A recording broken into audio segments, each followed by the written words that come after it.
Jadi sebenarnya ya bahasa Pak Prabowo kan bahasa menjelaskan sesuatu kepada rakyat agar rakyat mengerti, ya. Tapi follow up-nya tentu adalah satu langkah hukum yang diambil oleh pemerintah. Yang saya sudah jelaskan kemarin bahwa orang presiden itu kan ya, di satu pihak memang undang-undang pidana korupsi mengatakan bahwa pengembalian kerugian negara itu kan tidak menghapuskan sifat pidana dari perbuatan itu yang mungkin ditanya kan. Nah, ada yang mengatakan itu bertentangan dengan undang-undang. Tapi saya mengatakan begini, harus baca undang-undang lain. Undang-undang lain itu lebih tinggi sumbernya UUD 45, yaitu presiden memberikan gerasi, amnesti, abolisi, dan rehabilitasi. Nah, kalau presiden memberikan gerasi meminta pertimbangan Mahkamah Agung, kalau presiden memberikan amnesti dan abolisi meminta pertimbangan DPR. Dan gerasi, amnesti dan abolisi itu bisa diberikan terhadap tindak pidana apapun, ya. Saya berapa kali mengurusi amnesti dan abolisi dari zamannya Pak Habibie, zamannya Gus Dur. Pada waktu zamannya Pak Habibie, amnesti diberikan kepada setiap orang yang terlibat dengan politik ya dan dipidana karena berseberangan dengan pemerintah Orde Baru. Di zaman Gus Dur bahkan saya mengumumkan abolisi dan amnesti terhadap semua pemberontak GAM Aceh. Nah, jadi kalau misalnya Pak Prabowo mengeluarkan amnesti dan abolisi terhadap orang yang masih dalam proses hukum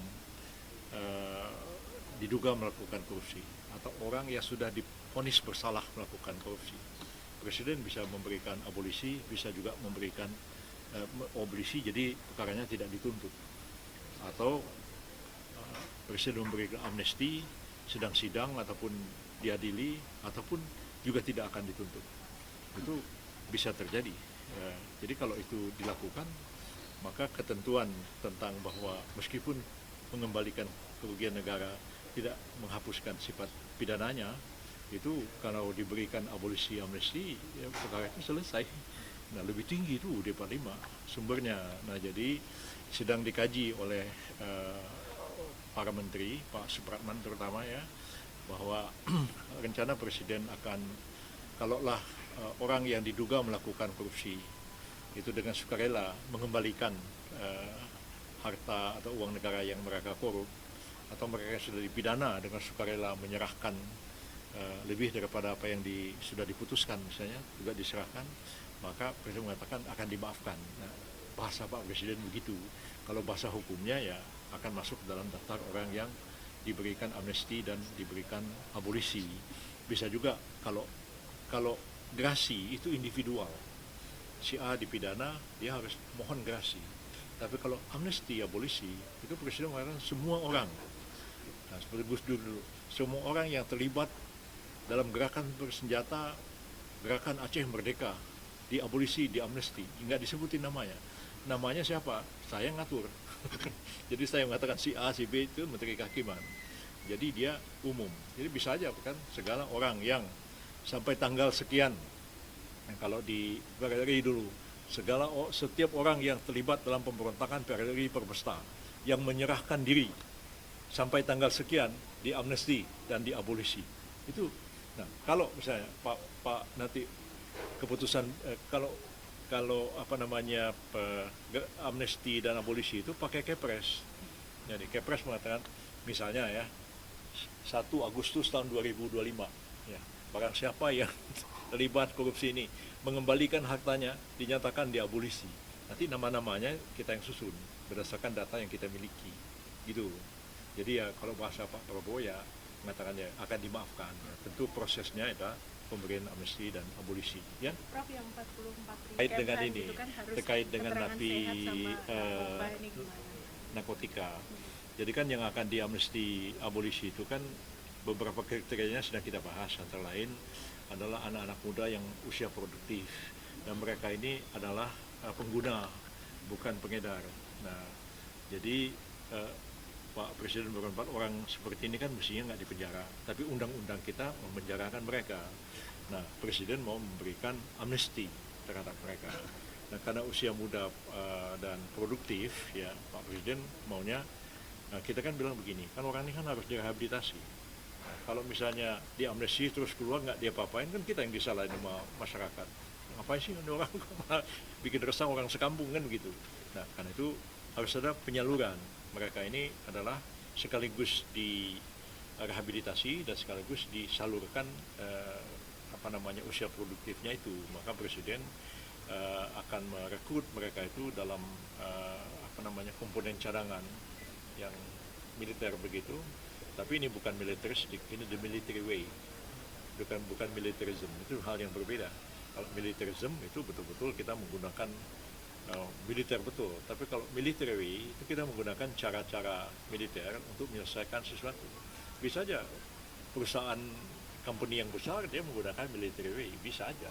Jadi anak-anak ini yang muda-muda ini dilatih disiplin, dilatih baris berbaris segala macam ya, dan kemudian diterjunkan ke daerah-daerah yang sekarang ini menjadi program pemerintah. Kan pemerintah mau swasembada pangan dan itu membuka perkebunan di Papua dan juga di Kalimantan berapa juta hektar. Nah, mereka yang sudah dilatih Komcat ini bisa diterjunkan ke sana kalau mereka berminat, ada pekerjaan, ada ini. Nah, itulah maksud Pak Prabowo itu disalurkan ke sana. Sekaligus mereka direhabilitasi. Tapi sekalinya kan harus sehat tidak. Siapa yang meletakkan senjata dan menyerahkan senjatanya kepada Tentara Nasional Republik Indonesia tanggal sekian dan mengucapkan sumpah setia kepada Republik Indonesia, maka diberi amnesti. Jadi ada syarat. Jadi kalau misalnya Komcat memang tidak wajib bagi warga negara yang lain. Tapi kalau Presiden mengatakan siapa yang akan bersedia untuk dilatih di Komcat, itu diberi amnesti. Bisa, itu nanti sedang kita rumuskan. Saya udah berapa kali lah merumuskan. Sampai ini Prof, bisa ini menghemat soal anggaran negara sampai berapa sih Prof? Wah, 44 kalau triliun. anggaran Mungkin ditanya sudah Menteri Keuangan. Prof, Tanya tapi untuk jenis lengkapnya ada ya, berapa? yang lain-lain mungkin tanya Pak Supratman yang lebih tahu ya. Tapi yang korupsi itu nggak banyak. Prof, terkait yang tadi Yang korupsi itu cuman ya berapa ribu lah. Yang paling banyak narkotika. Prof, terakhir tadi yang pelaku korupsi itu Prof, ketika itu diberi amnesti nanti efek jerahnya itu di mana ya Prof? Kemudian nanti jika itu berulang lagi itu bagaimana? Ini ya, pidana baru kita ini kan nggak lagi banyak bicara efek jerah. Ini otak kita ini kan Belanda. Ya Anda ini sebenarnya Belanda ini otaknya. Efek jerah itu makanya ada jerah penjaraan kan, jadi penjara. Kita itu enggak sebenarnya. Karena efek jerah itu tidak lagi menjadi target utama. Orang dihukum supaya dia sadar. Ya kan, jadi ada dia itu rehabilitasi supaya dia menyadari perbuatannya. Jadi taubatan nasuha lah kira-kira begitu kan. Kerugian negara dikembalikan dan kemudian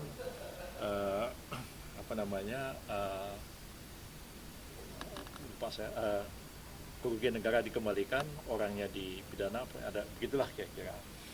Nah, kenapa? Kan kita efek jerah supaya nggak ngulang lagi. Coba ambil contoh misalnya. Kenapa dia korupsi? Karena dia jadi bupati. Korupsi kan terkait sama jabatan. Ya kan? Kenapa dia disuap? Ya karena dia pejabat. Begitu dia dipidana, terus 5 tahun misalnya, 10 tahun. Supaya dia jerah tidak mengulanginya. Bagaimana mengulangi? Dia kan bisa melakukan itu kalau dia jadi bupati. Kalau dia supir ojek, masa dia mau disuap? Saya nyuap supir ojek. Jadi kan itu dipikir seperti itu. Nah, jadi efek jerahnya itu kan supaya orang tuh kapok nggak melakukan. Tapi bagaimana dia mau melakukan lagi kalau dia bukan bupati lagi? Nah itu. Jadi sebagian besar orang yang melakukan korupsi itu kecuali suap ya, itu terkait dengan jabatan. Suap itu hanya penyuap. Orang yang menerima suap tetap aja pejabat. Kalau nggak jadi pejabat, gimana mau korupsi? Wartawan kan nggak bisa korupsi. Tapi kan bupati kan bisa dapat jabatan Karena lain, bukan Prof. pejabat. Oke ya. Terima kasih Prof.